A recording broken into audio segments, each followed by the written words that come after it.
What is going on, guys? Welcome back to another episode of the Road to Glory career mode. Today, some good news for you all. We've been handed some televised games. We've got 3 games coming up, which are going to be live for you because they're 3 very tough games, and they are going to be, well, we've been giving them as televised games, aka live games that I'm going to be commentating over today. And then we'll go back to the post-com for the final 2 games, which are going to be against Reading and against Walsall. So, first up, we have first versus fourth. We're travelling away to take on Nottingham Forest, which, as I show you right now in the league table, they are, in fact, in the top 4 and are not too far behind. They're 5 points behind us. So if they win that, that'll claw the gap back down to 2. And then we take on Swansea, who are currently struggling down the bottom side of the table, but you would expect them to climb back up. They're in 19th currently, and that one is at home before, again, an away trip to Middlesbrough, who are also struggling. So, again, I don't know what's going on there. But it's kind of strange to see that fact. But we've been handed 3 televised games in a row. I'm looking forward to that. Also, to show you the top scorer, Will Grigg. Rip out the song, ladies and gentlemen. Will Grigg's on fire. Brereton not doing too badly either, obviously, from Nottingham Forest. So, first opponents on the day today. We're going to have a bit of a tough time defending against him. But I'll try my best, as always. Now, a couple of things I need to show you guys. We're still without Tim Weah through his 4-month injury, which is kind of annoying because, yeah, like I said, it's not ideal, but he's now only out for 3 months, so it's not as bad. And other than that, I don't think there's too much else to be showing. Pretty sure. I mean, we could take a look quickly at seeing who's growing, but I'm actually only training a fair few players. I'm not training nearly everybody. So Dafalu's gone up too. I don't think we're training him. Oh, we are, in fact. Yeah, we are. I tell a lie. Got Peterson, McNeil growing as well, Van Bergen. But these 3 definitely are being trained, so that's the reason why. I mean, you can see some other players as well growing pretty nicely after not being trained too much. So, pretty happy with that. Without further ado, though, we're going to skip our way through to the first game against Forest and jump into game and see just how this one will go. Also, I'm going to try my hand at the ultimate for the first game of today because I normally don't like doing this, especially considering I don't like to have to sweat my games out. But I'm just going to try it and see kind of how it goes. If I don't feel comfortable playing on it, I can play on it. That's not the issue. The issue is I want to have fun with this series, and I don't want to be sweating out every single game like I am currently in the other career mode. You know what I'm saying? So if I find that it's too boring for me to play, then I might just bump it back down. But we'll see. So going into game then, I'm still very unsure about this whole Shaw versus Cox situation. Who we should be starting, who we shouldn't be. I don't really know at this point who is the stronger of the 2. I know obviously that Cox has the better potential. But in terms of actual performance, Shaw somewhat takes it for what he does for the side. But Cox has got the nod in front of him today for this game against Forest. And we'll see how this one goes.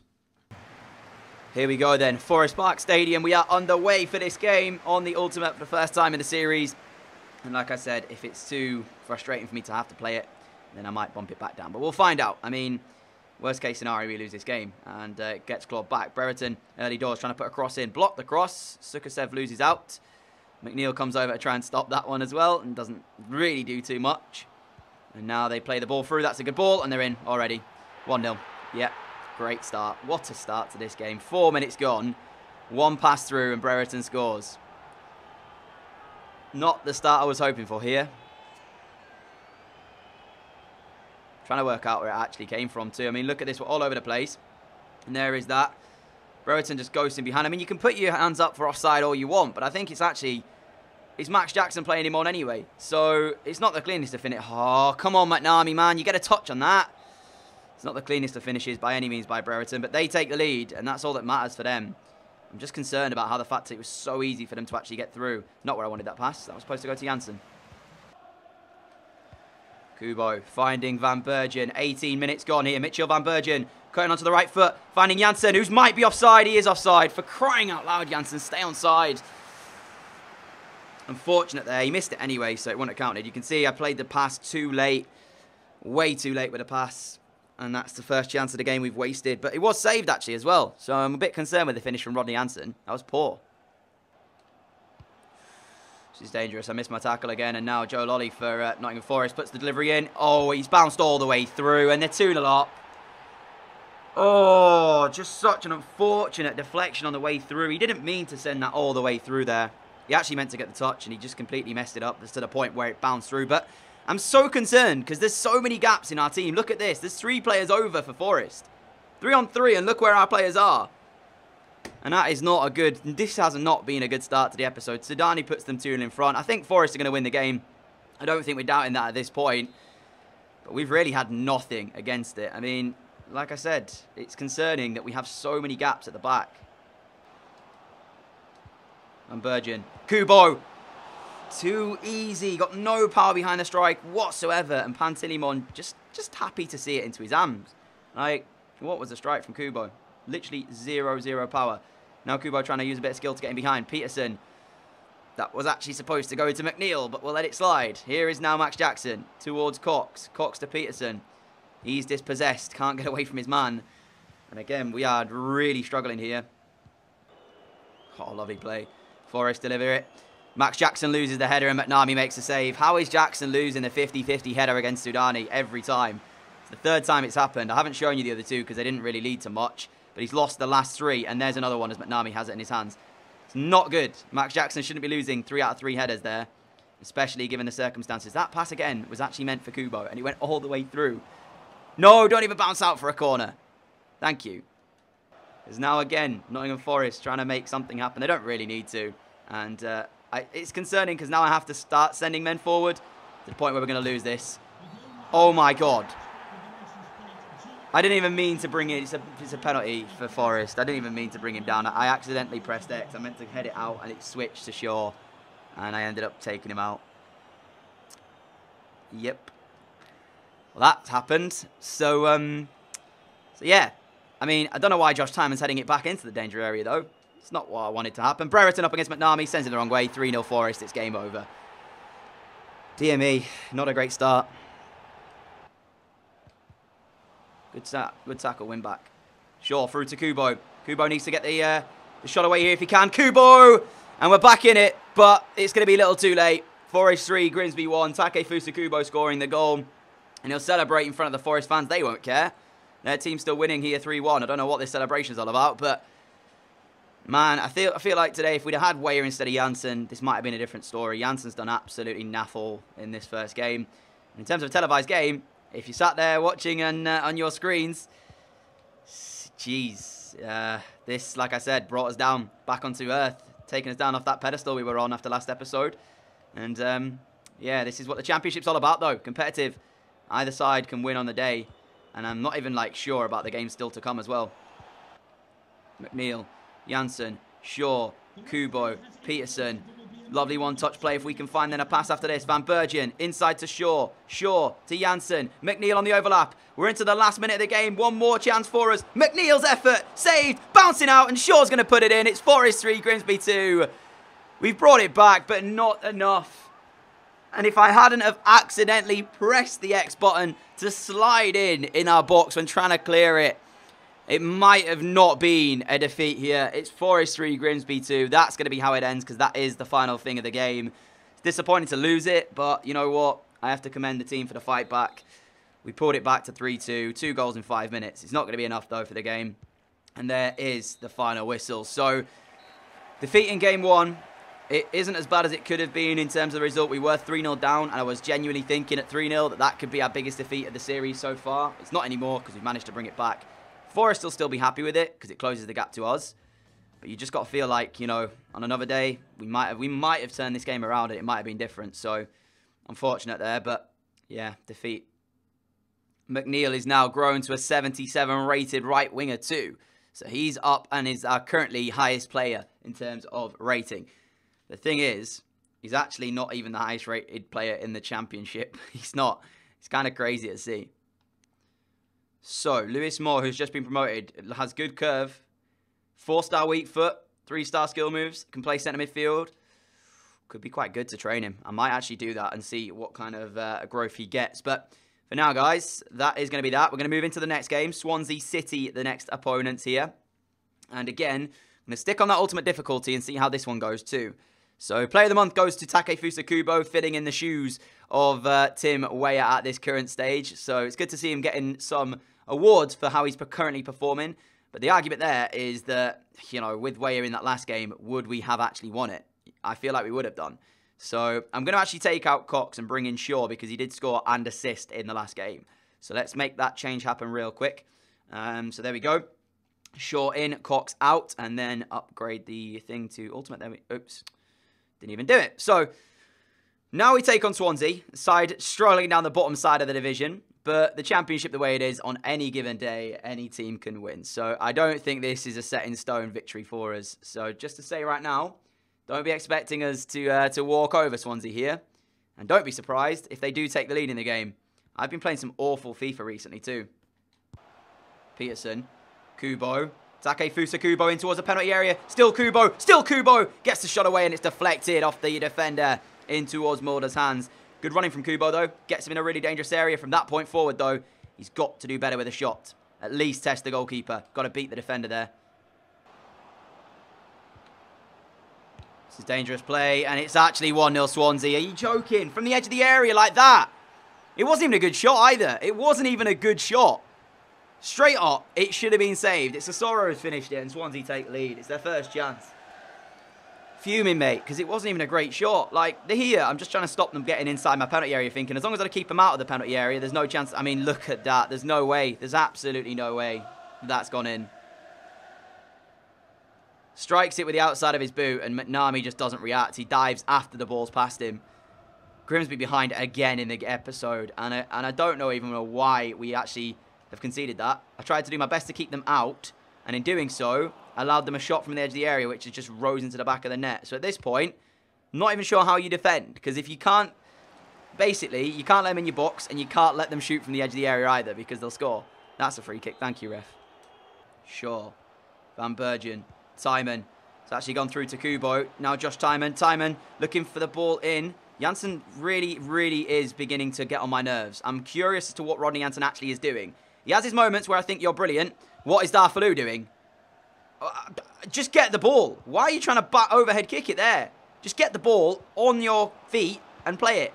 As now Swansea are going to get another opportunity. Max Jackson blocking the initial shot. Jackson now wins it back. What on earth is Darfalou doing? But Janssen has his moments where I think you're unreal. And then he goes back to just being god-awful. As Shaw's going to carry us forward. Still Shaw and still Shaw.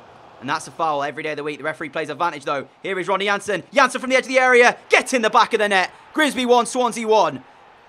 Good advantage play by the referee. McNeil plays it back inside. And there's that moment that I was talking about. Janssen, either he's good or he's terrible. That time, he's gone from being terrible to finding a good shot. But again, it's from the edge of the area. You have to question the goalkeeper. Could he have done better with this? I think he can. I think the goalkeeper should save it. So, both keepers on the day. A little bit weak in terms of what they brought to their sides. And again, in my opinion, should have saved it. So, I'm quite glad to be back in the game, though. Not going to lie. Oh, no. Not a chance. Are you going to actually get a shot away from this? Yeah, cut back again. That's what I thought. Uh-oh. No! No, did you see the bounce? This is outrageous! This is what I'm talking about, man! What is this? This is why I get so annoyed at this game, because why is that happening? Darfalou wins it back fair and square. The game makes him take a touch. And I want to show it, I want to highlight this, because this isn't me doing it. Right here, Darfalou blocks the ball there. Why is he so slow after taking the touch? Kubo. Right, I'm sorry. That's me done. 1-2 with Aite. We're through on goal and the referee ends the game. I can't genuinely believe this game at times. I want to see this goal again. Look at this. Darfalou right here blocks the ball. Fine, completely fine. There it goes. Now what are you going to do, mate? Right, well, we'll take that touch. When you can clearly see my instruction is to pass that ball. That is what that line means, boys and girls. Takes the touch. Then he kind of just dilly-dallies on the ball. Look how slow he is trying to get to it. Loses it 50-50. Bounces through. What's going to happen? Tom Carroll, first time strike. First time strike. Smashing it in. McNamee gets no... Oh, it touches him again. I am losing the will to live with McNamee. It genuinely... Oh, you have to be joking me. Oh, it's ridiculous.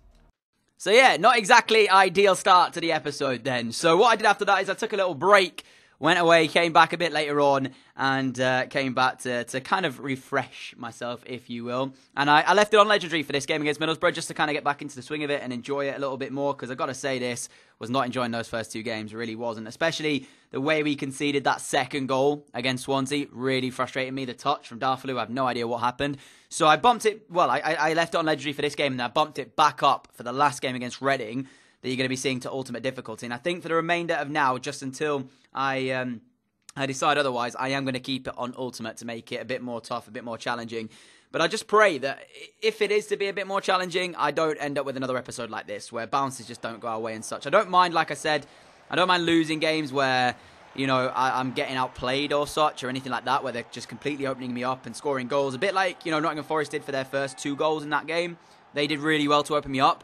But it's the other bits, you know, that annoy me. Like the little touches, the stupid passes, and all this other stuff that kind of get on my nerves. So, yeah, it's the difference between losing it through a poor touch or a stupid mistake than actually being outplayed. So that's what kind of frustrated me. So coming back into this, we scored 2 absolutely ridiculous goals to take the lead in this one. First up, Mitchell van Bergen. If there's ever a reason to pat the first time, you know, time finesse shots, it's this game. Mitchell van Bergen did one, and then Robert had one of his own. Like, it was just crazy.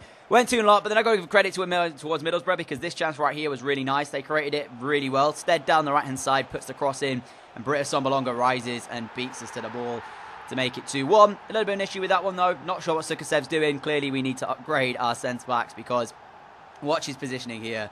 I know he's a right back by trade, but he's got no idea what on earth he's doing. Sombalonga just leaves him, and it's the goal back for Middlesbrough. And then in the second half, we got another opportunity. Janssen finding Kubo. Kubo finishing it off to make it 3-1, and that pretty much ended off the game itself. But what I will say is, Middlesbrough did create another chance, and very much should have taken that chance, because at this point, we were 3-1 up, and I felt a little bit better about things. I know, obviously, I did leave it on entry for this game, so that's the reason why I was having a good time of things. But like I said, there were chances, and Britta Sombalonga goes through with 22 minutes to go, 1-on with the goalkeeper, and he makes the save. So if that had gone in, it might have been a totally different story itself. So coming out of this one, I knew full well that it was a little bit more simpler for us, so I felt like I had to bump it up yet again. So we did for this one and the final one against Reading, back onto the ultimate difficulty. But you know what? I felt confident. I felt really good. I felt like we were going to be able to come here and dominate the play. And I'm going to say this right now, that somewhat happened early doors. Like, we were playing really good stuff. And then at half-time, just before the break, Josh Timon found a brilliant ball through to Mitchell van Bergen. And at this point, I wasn't playing great. I'm not going to lie. My time finishing was off. I just couldn't seem to find what I was looking for. And then we had Ethan Shaw finding the ball out to Kubo. This is a really nice crafted chance too. Peterson towards McNeil, back to Cox. Cox's touch, shoots it, and Manone makes a good save to stop us going 1-0 in front. But I just felt a little bit better about the way things were going. You know, we were dominating the play. We were able to create these chances. And then this happened. They get a free kick. The advantage was played here. I'm not sure why the referee pulls this back, because they're still in control of the ball, but he does. They get a free kick, and at this point I'm thinking, no bother at all. Absolutely none. Bakuna stood over it. Liam Kelly runs over the ball. Lets Bakuna strike it. And as if the episode wasn't bad enough already for goals against us that don't feel like they should be going in, another one pops up. Deflected, off Peterson, into the back of the net. And there's so many issues with this, I don't even know where to start. For starters, McNeil in the wall, turns his back. Watch it from this angle. What's he doing? No idea. Hits Peterson. Cox on the line, doesn't get near it. It bounces in. And miraculously, Reading are now 1-0 in front in the game. This is what I'm talking about, man. I don't mind losing as long as I've been completely outplayed, you know, opened up or anything. But to concede it like that, it really just is like a kick in the teeth, essentially.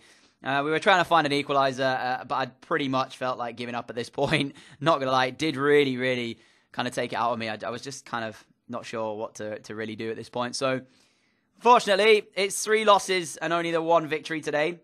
But that ultimate difficulty really does show just how much more difficult this could be. So for now, we're sticking with it. We're going to keep going ahead. And worst case scenario, we drop out of the top 6. Whatever happens, happens. And we have to play another championship season. But like I said, you know, I like the challenge in essence. So we'll see how it goes from this point forward. But I apologise to you guys because it's not been good enough today. My performance has been lacklustre and I've let you guys down in the way I've played. So I sincerely apologise for that and I will come back again next time out, making sure we are performing back to our best, especially because I know for sure we've seen it. This Ultimate difficulty, it's beatable, you know, playing with the best players. It's a lot easier when you got Brighton and Inter Milan with stacked teams against Ultimate, but this is where the challenge lies. Until though, guys, thank you so much for watching. If you did enjoy it, a like would be greatly appreciated. If you are new around here, hit that subscribe button to follow me on the channel, and I will see you all again tonight with a My Player Career Mode episode up at around 6 PM. Make sure you got notifications turned on, guys. Until then, adios.